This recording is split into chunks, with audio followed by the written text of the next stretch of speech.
Our gratitude is with the men and with you also. Thank you very much.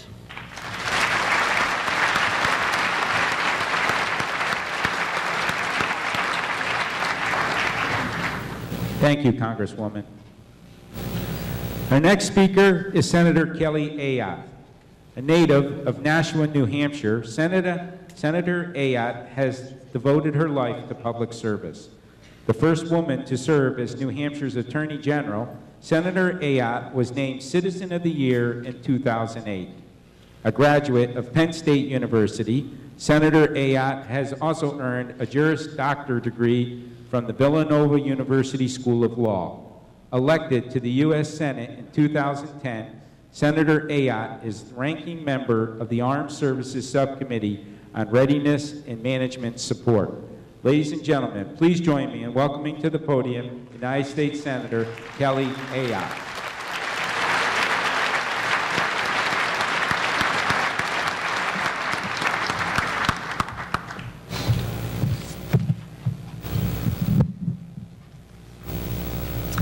Good afternoon.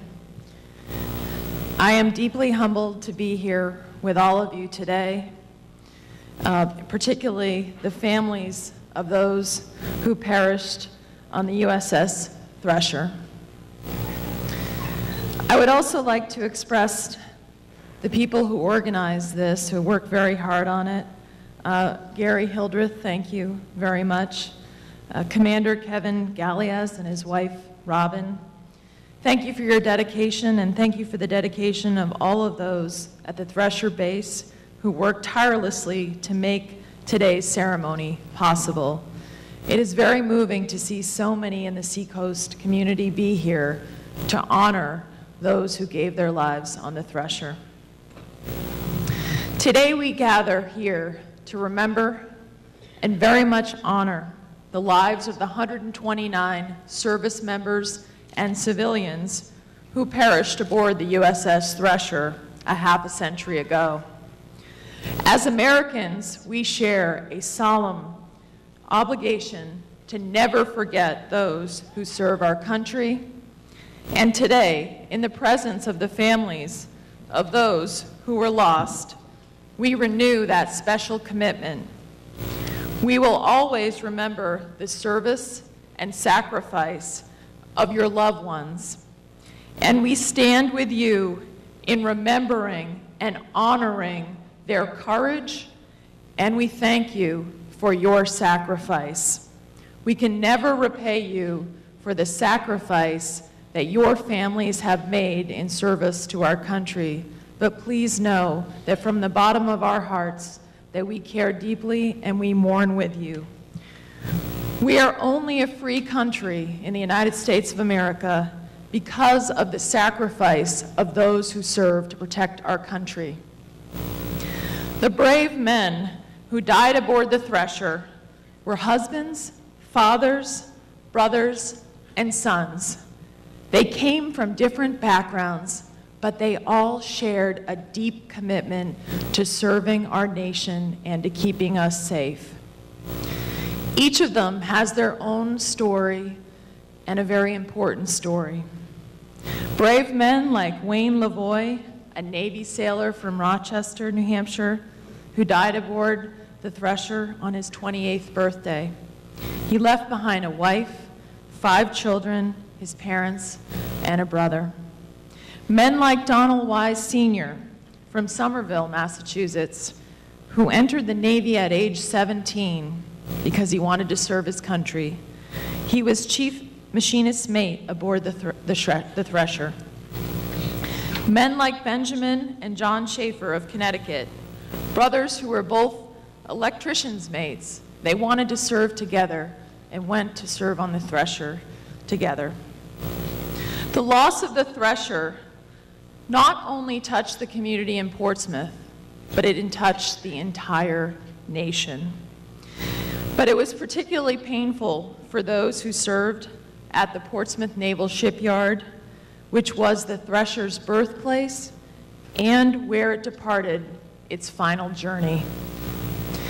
And it's so important that we come here today, 50 years later, to remember, to honor, and to thank the family members of the brave men on the Thresher who made the ultimate sacrifice in service of our great nation. The men on the Thresher saved many other lives.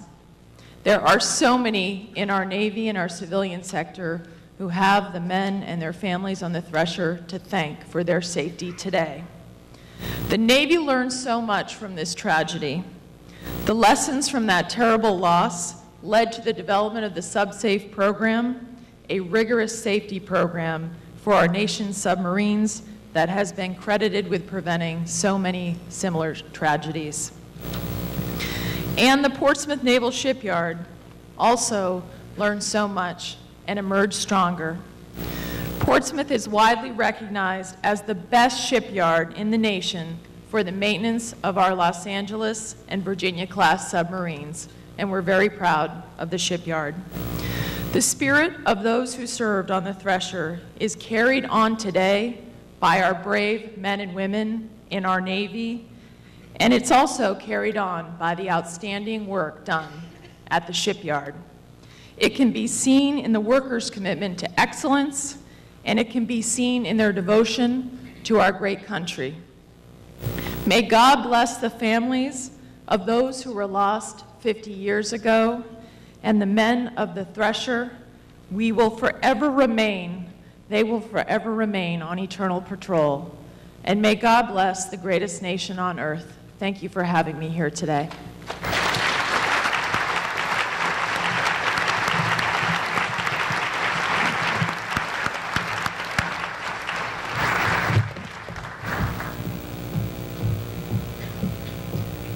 Thank you, Senator.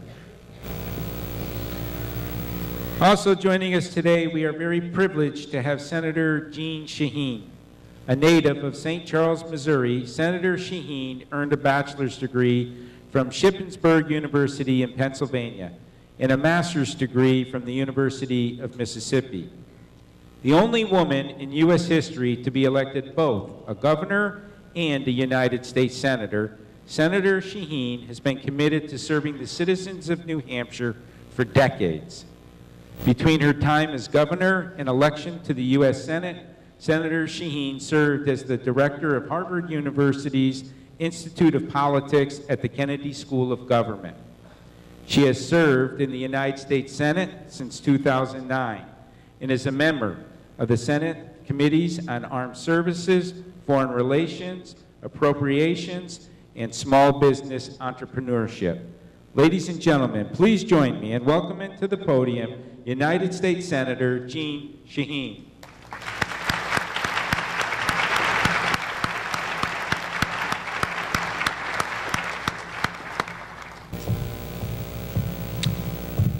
Thank you, Gary. Good afternoon, everyone. I am so honored to be with all of you as we remember and celebrate those people who served on the USS Thresher. We're here really to commemorate the legacy of the Thresher and pay tribute to the lives of its crew and its families and all of the men and women who support our shipyard and its long, proud tradition of service and sacrifice.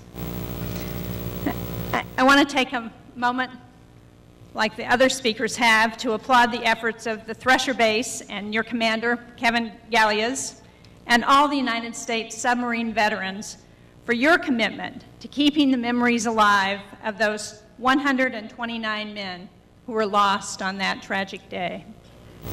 I know the entire congressional delegation will continue to support your efforts to someday memorialize the Thresher and its crew in Arlington Cemetery.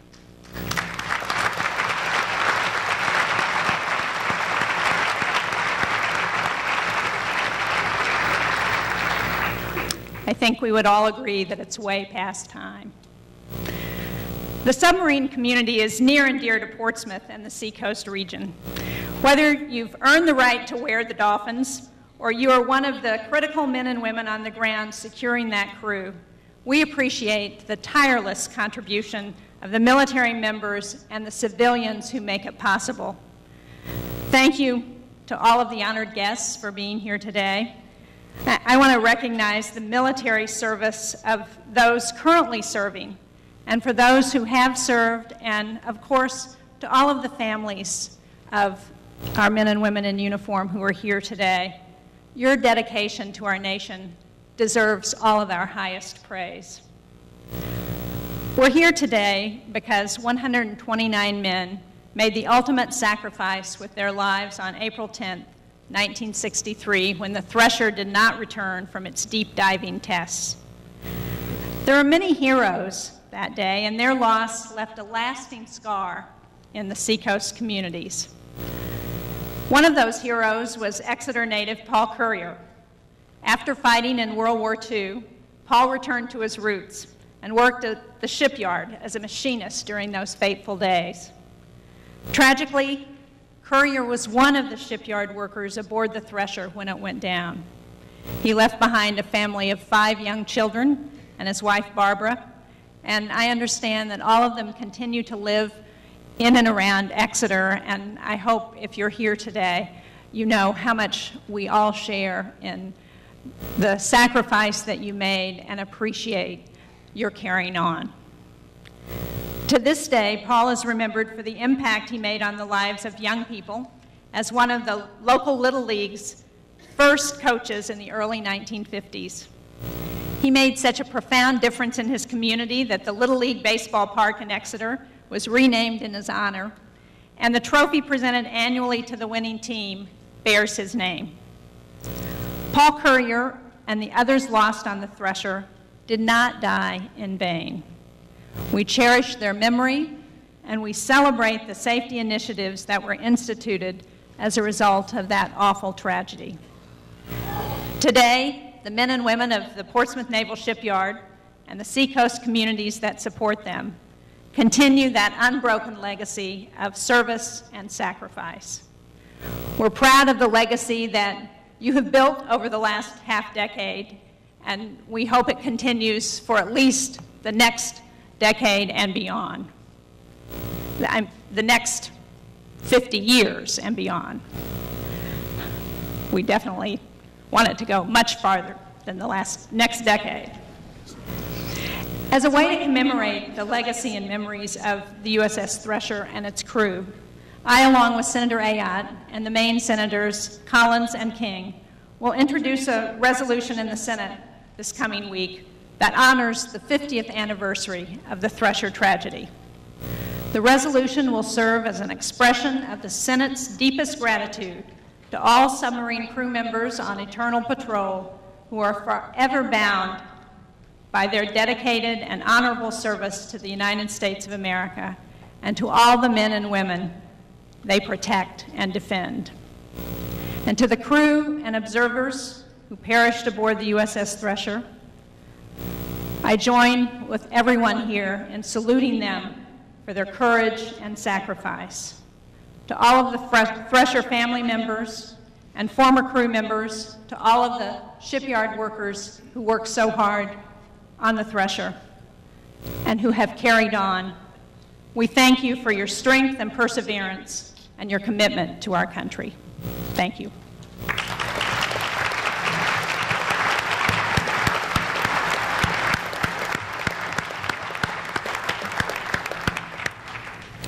Thank you, Senator.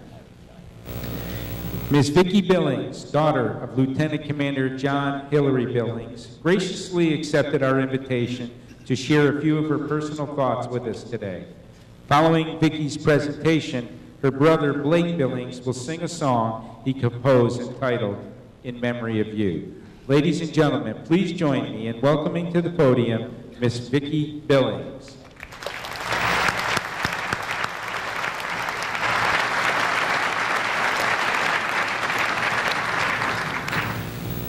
My sister Kathy is going to help me with the computer this afternoon. Good afternoon. My name is Vicki Billings, and I am the oldest of the 5 children of Lieutenant Commander John Hillary Billings and his wife Dolores, and my mother is in the audience today. She just celebrated her 83rd birthday on Thursday.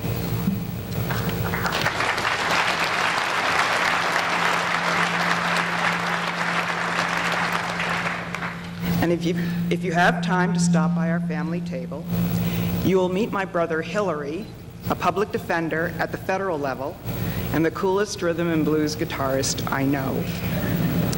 My sister Mary Michael, a teacher and an artist with an interest in sacred awareness through art. And my sister Kathy, a writer and a professional in communications and public relations, and an avid, and perhaps I should really say a rabid, Red Sox fan. And in a few moments, you will meet my youngest brother, Blake, when he performs the wonderful song he composed to honor our father.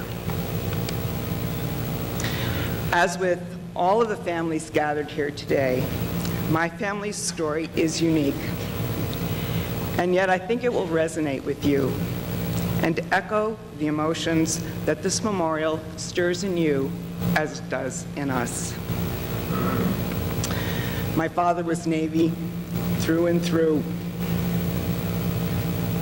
and his true passion was submarines. As he wrote for his Lucky Bag yearbook page at the Naval Academy, class of 1950, his career goal was to serve in the silent service. Although working at the time in the planning and estimating department at the yard, he was in fact a submariner, having earned his Golden Dolphin with service on both the Bagara and the Bonita. He was a structural engineer by training with a PhD in applied mathematics. And as part of Admiral Rickover's program into the research on the design of submarines, he had just been assigned to the David Taylor Model Basin, a post he was particularly looking forward to taking. On that early April voyage in 1963, he was once again serving as an observer aboard the Thresher. My mother was just 33 years old at the time, so young. And we children ranged in age from 3 to 12. Blake, at age 3, has no direct memories of Dad, but so much about Blake reflects our father that the influence was clearly there. Kathy, who was 6, recalls short visual memories, those simple things that make up everyday family life. Getting to sit next to Dad at the dinner table, Dad sitting with his elbows on the table, resting his chin on his clasped hands, and Dad loading picnic things into the trunk of our gray Pontiac station wagon for us all to go on an outing. The memories begin to lengthen out a bit more with my sister Mary Michael, age 7 at the time, who recalls Dad's special love for her, most notably on the day that she was allowed to go with him, just the two of them, to attend Mass. And he allowed her, even though a child, to be with him at the communion rail with the adults as he received communion.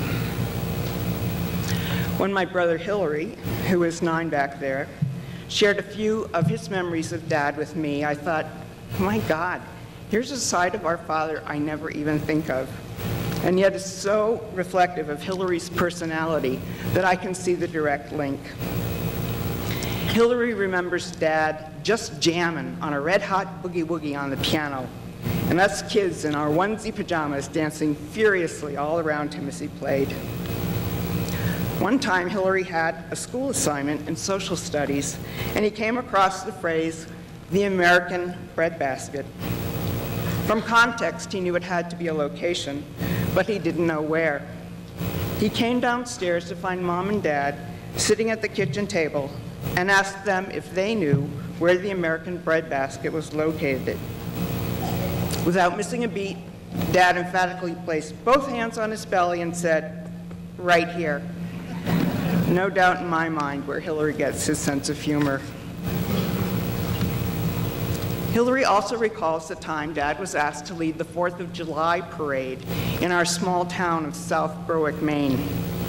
In his full dress whites, his scabbard belted around his waist, holding his Marine sword in his right hand, arm extended straight ahead, Dad marched eyes fixed, staring straight ahead, and with every other step, he would bring the handle of the sword to his chin.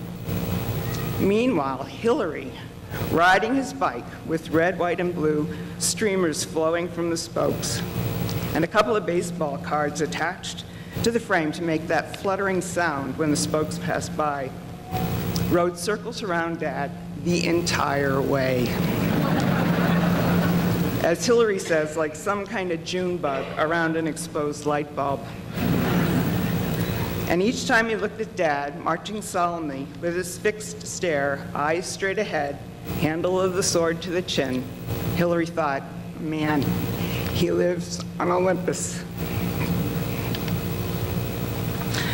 I turned 12 in late March of 1963, and of course, as girls do at that preteen age, I too idolized my dad.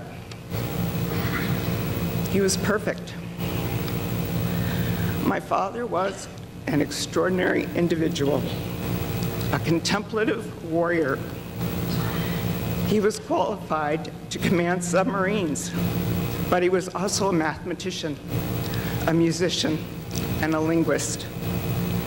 He was a quiet man of remarkable patience and strength, and he loved my mother deeply. I remember how each evening when he came home from work, as he came through the back door of the kitchen, he would push his uniform hat to the back of his head and give my mom a big kiss hello.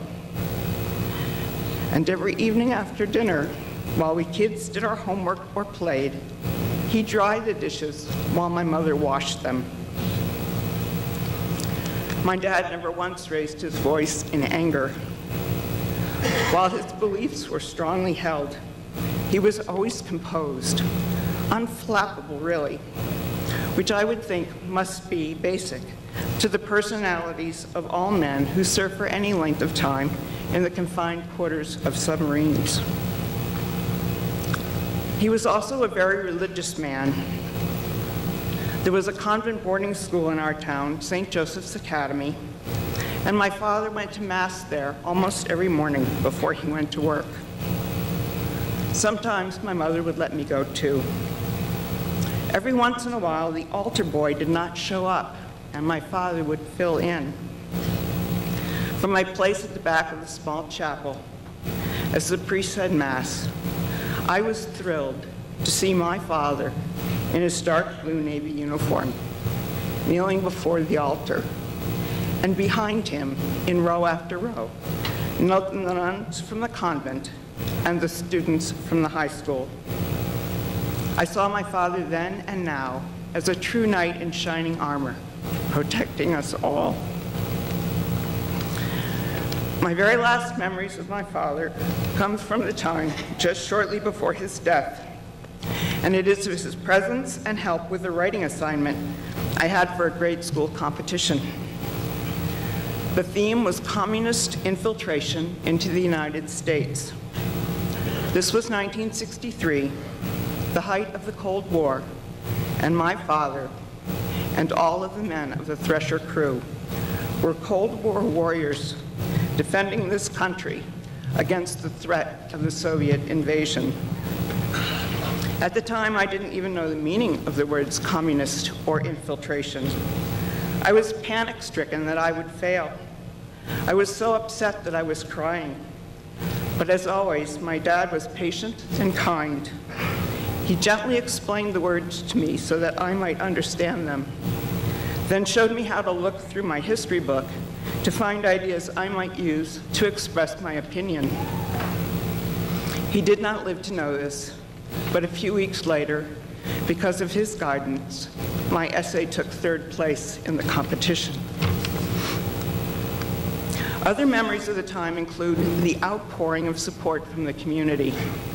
Those meals and cakes that you brought to us back when we were still in shock, and more importantly, your continuing visits and friendships were a lifeline at our time of greatest need.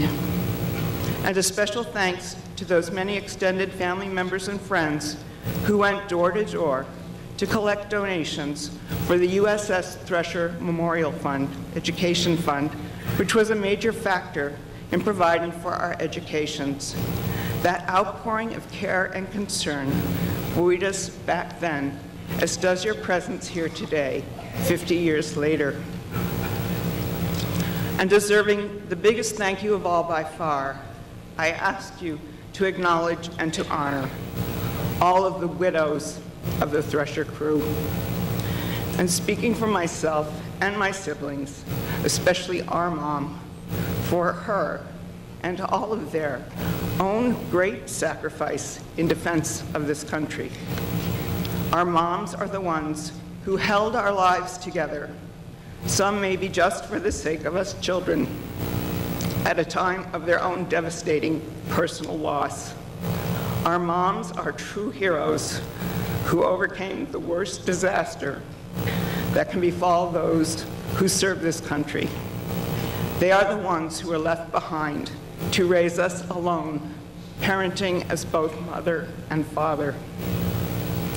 Our moms are the ones who persevered to rebuild the lives of the Thresher families, enabling us not only to survive, but to thrive.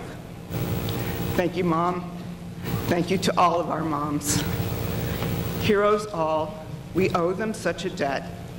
And thank you, Dad. Thank you and the heroic men of the USS Thresher. To this day, we miss you all so very much. And now my brother Blake will perform A Memory of You. Thank you.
Mingle and they're lost within.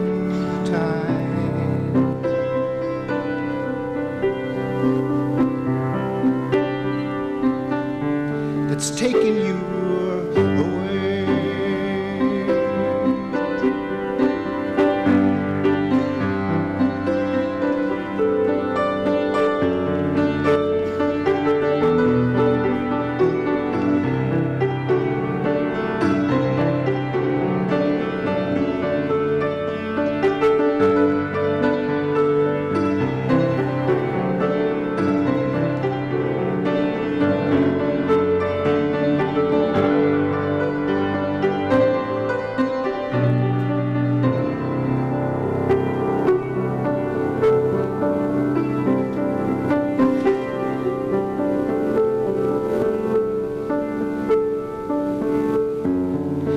Now I live the loss of you, a grief I hadn't known, but I could see my song, and every year has grown. I didn't know what I had lost. At that age you can't know the cost, but now I see I'm not all I should be. If I once could hear your gentle voice and hear you call my name, can you see how much I need you now to tell me who I am?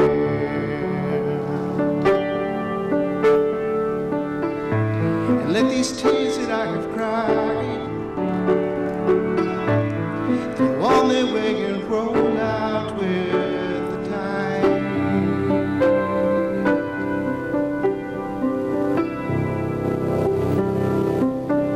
That's taken you